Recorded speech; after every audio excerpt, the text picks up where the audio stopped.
Assalamu alaikum, welcome everyone.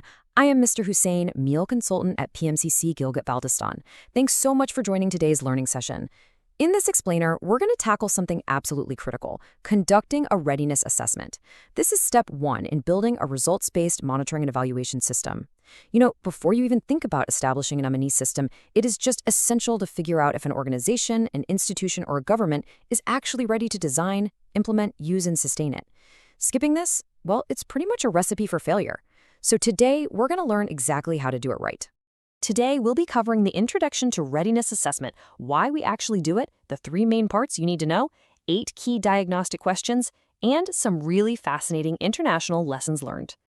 Let's dive right into Section 1, Introduction to Readiness Assessment, the crucial first step.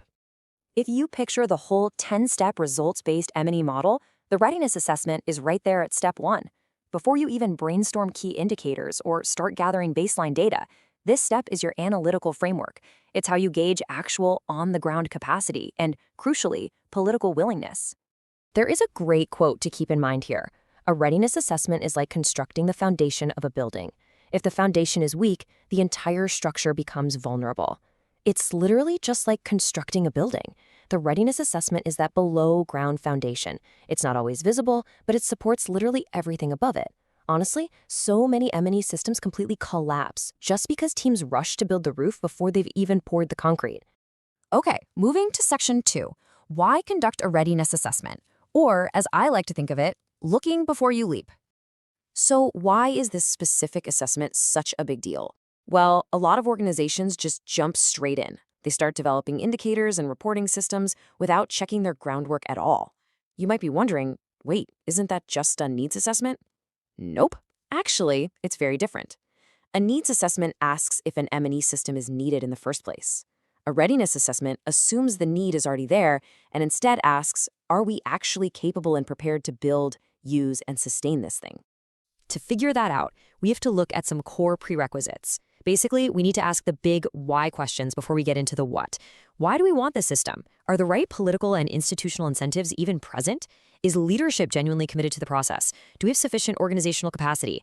And at the end of the day, can this system be sustained over time? Because if you can't answer these questions confidently, you're just not ready. All right, let's jump into Section 3. We're going to break down the actual assessment into its 3 main parts, kind of like the 3 pillars of preparation. Pillar number 1 is all about incentives and demand. We have to figure out what's actually driving the need here. Is it a strict legal requirement? Are citizens demanding more transparency? Or maybe it's tied to donor requirements or public sector reforms. Crucially, we have to identify the champions and figure out what motivates them. And, just as importantly, who might resist this new system? Are there folks who benefit from a lack of transparency? We definitely need to know that. Pillar 2 maps out roles and responsibilities. Think of it as mapping the ecosystem. Who is actually producing the data? Is it civil society, data-producing agencies, or aligned ministries? And then who's using that info for planning, budgeting, or holding officials accountable in Parliament? Mapping this out ensures we understand how data actually flows across the government and civil society, so we don't accidentally build a system that just exists in a bubble. The third pillar focuses on capacity building requirements. This is a super practical look at the skills we currently have on the ground.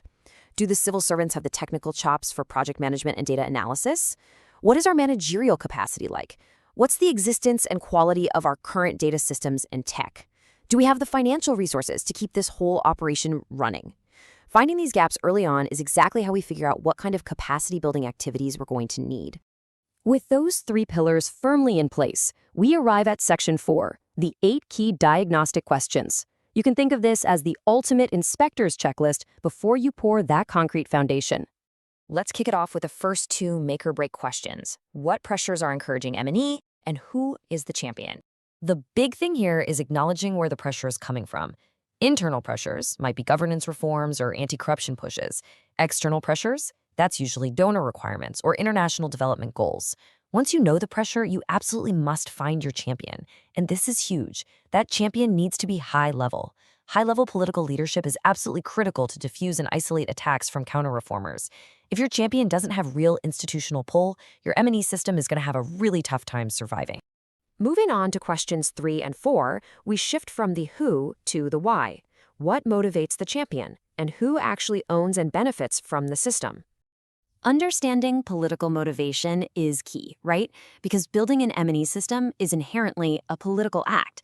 Champions might be driven by public accountability, or maybe they want better decision-making, or to be seen as political reformers. We also need to be smart about ownership. The system has to respond to actual stakeholder and user needs. A massive pitfall here is overcomplicating things. So many beautifully designed M&E systems just crash and burn because they try to collect way too much data and end up overtaxing capacity.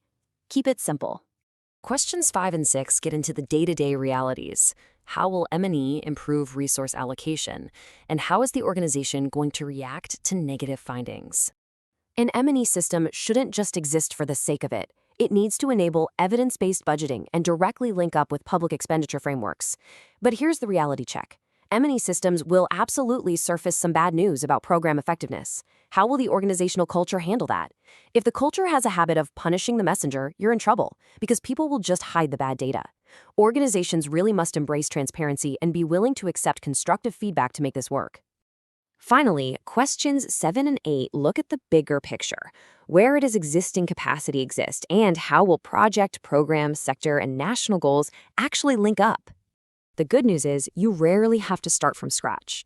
Capacity might already exist in government units, universities, research institutions, NGOs, or statistics departments. You just have to find it. And lastly, we need a clear line of sight. Tracking results at the project level doesn't mean much if it doesn't align all the way up to national targets. Information has to flow vertically and horizontally across all levels so everything stays coordinated and integrated. All right, let's take all this theory into Section 5, International Lessons Learned. Let's see how this actually plays out in the real world. Looking at 3 different developing nations is super revealing. In Bangladesh, they couldn't find a champion at the national level, and capacity was weak, so their strategy shifted to focusing on NGOs and donors in small, targeted ways. Now, contrast that with Egypt, where the Minister of Finance was a huge champion, and they had high capacity in universities. This allowed them to systematically roll out performance pilots. Or Romania, where they had the massive external mandate of EU accession and a skilled workforce, so they could really leverage their e-administration. So, what are the big takeaways from the field? First off, a publicized mandate like poverty reduction or EU accession is essential to get things moving. Second, sustained, high-level political leadership. Non-negotiable. Without it, you're stuck. Third, don't expect the whole government to move at once. You have to sequence and stagger the rollout across different ministries at different speeds. And finally, use these readiness assessments to coordinate donor efforts so you aren't just duplicating work and wasting resources. And that wraps up our explainer for today. But before you go, I want to leave you with this one vital question. Before you rush to build your M&E system, have you laid a rock-solid foundation, or are you building on fragile ground? Remember, always assess your readiness first. I'm Mr. Hussain. Thank you so much for hanging out and learning with me today, and I wish you the absolute best of luck in building effective, results-based M&E systems.